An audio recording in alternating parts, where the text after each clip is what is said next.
sweet people, welcome back to my channel. My name is Heather Sweetman. I have 4 kiddos with my husband Matt. We are a church planting family in the city of Chicago, and I am here on YouTube to share our story. So if you are joining me for the first time, welcome. I am so glad you are here. I hope that what I share today encourages you and gives you hope with whatever you are facing today. I started making videos too because when we first started out on our special needs journey, I looked on YouTube to just kind of find some emotional support with becoming a special needs parent and all that entails. Our youngest child has very severe cerebral palsy, and I couldn't find anything. So now we're kind of in, our youngest Finley is now 7, and I feel like I'm in the space to offer that to anybody who needs it. And today, I just want to talk about, when does grief end? When does it end? Do I always feel sad? Will I always feel sad?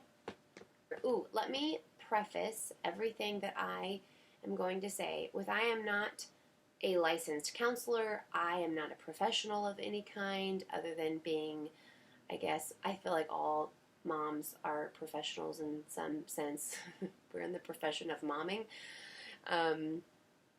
But so I am not a professional. I am just here simply to offer my experience, my story.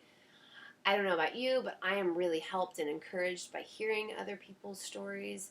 It gives me a lot of hope and grace for myself for where I'm at, wherever I'm at in my journey. So maybe you're not a special needs parent.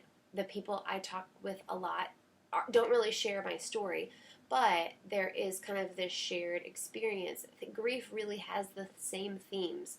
No matter what you're walking through today, grief tends to want to isolate us, wants to tell us that we're completely alone, wants to tell us that it's never going to end, wants to tell us that no one understands. So if everyone who is walking through something incredibly difficult, experiencing grief, are experiencing those same themes, that means we can connect and share and lift each other up to encourage one another for a better day. So that's what I'm doing. The question is, does grief ever end? And this may depend on different personalities. I know that different people, different personality types will work through life's challenges in different ways. Some of us feel really, really deeply. Others of us have an incredible resilience. And there's really strengths in every type of personality type. So wherever you land on the spectrum of personalities, God has intentionally given those attributes to you, and He will help you through with whatever you are walking through today. So I can answer for myself in that for years, I did not feel any different. I was heartbroken over my daughter having cerebral palsy. Her cognitive ability is that of her age. She is sharp as a tack. She doesn't miss a thing. She doesn't miss a beat. She wants to run and play and do all of the things that a 7-year-old wants to do, but her body is incredibly limited. She really cannot do much on her own. Has she improved? Yes, we have celebrated many inch stones, but she really can't do it. She can't sit, walk, talk, any of the big things without the assistance of an adult or a device. So as a mom, that is incredibly heartbreaking to see your child want to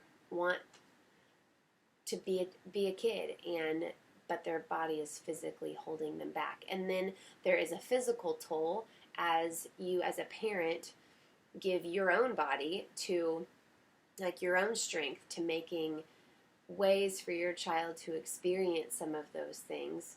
And then there's exhaustion from that. So the first probably 5 years, it felt like it was getting worse more than it was getting better. That might not be encouraging. Maybe it is. Sometimes I would hear somebody say something, and I would identify with where they're at, and it would let me know, okay, I'm not crazy. This is just really hard. And you don't have to be a special needs parent to relate to that. We all go through really, really, really hard things, and you can kind of feel crazy for feeling crazy. And I'm here to tell you, you're not crazy. Grief is difficult. Grief is unpredictable.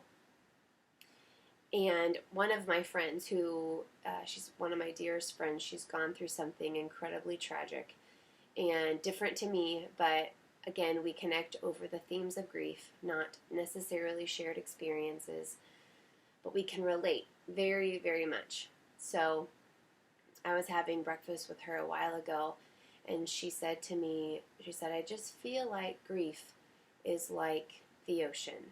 Some days you're on the sand, enjoying the sunshine. Other days you could just be with your kind of ankle deep in the water representing grief. And then other days you were like lost in the undertow of grief. And I could not agree more. I'll have days where there's like a memory that's triggered, or this can really hit me on birthdays, because we have 4 older children, so I remember what they were doing at those ages, and so whenever we have, and I love to celebrate. And Finley gets really exhausted at parties. She loves being around people, but she kind of goes very quiet, and so having a big birthday party would not be an appropriate way to celebrate her. And she doesn't like cake. She cries when people sing happy birthday. We think we have figured out that it's because the candle gets blown out and she wants the candle to stay lit. And in talking to other special needs parents, this is actually a common thing for kiddos who have various disabilities. So birthdays can be really triggering for me. And I have another dear friend who lost a sister unexpectedly. It's been about 12 years since the sister has passed away. And she can still have hard days where she just misses her. Is the grief as intense as it was when the sister passed away originally? No. But it is still there. It still comes. And we'll be talking about the sister, and both of us will start crying. We miss her. I think when you go, at least my experience, is that when you go through something difficult, when you lose a loved one, when your life changes forever, whether it's a diagnosis or a death or a sudden change or any kind of trauma, our bodies grieve. We grieve. I want to encourage you today to have a lot of grace with yourself, or a lot of grace for someone else who you know is struggling. One book that I really love, called Every Bitter Thing is Sweet, says grief is like the tide. It comes and it goes, and there is absolutely no controlling it. So whether you are 1 year in, or 2 years in, or 10 years in, or 20 years in, there is grace for your grief. It says in the Psalms that God collects all of our tears in a bottle, that not one goes to waste. So if you are feeling discouraged today, that you are still in a place of grief, that you are still crying over something, or maybe you're angry over something, and it has to do with grief, I just want to encourage you to bring that to Jesus, to bring that to God. He cares about it. The Bible says that God is close to the brokenhearted and saves the crushed in spirit. Those words have been a lifeline to me over the last 7 years. That God does not dismiss us. He does not reject us. He does not have a 2-week box of appropriate grieving time. He doesn't say, I'm the God of mercy, but only for 2 weeks. He is always our resting place. He always cares about whatever we're going through.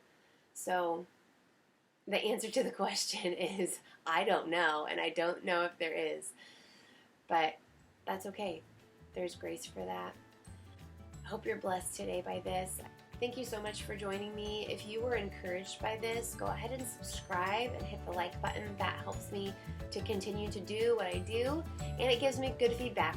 If I don't get feedback, I don't know if it's helpful or not. So let me know in the comments below. Thank you so much for joining me today. Go in the grace and peace of Jesus.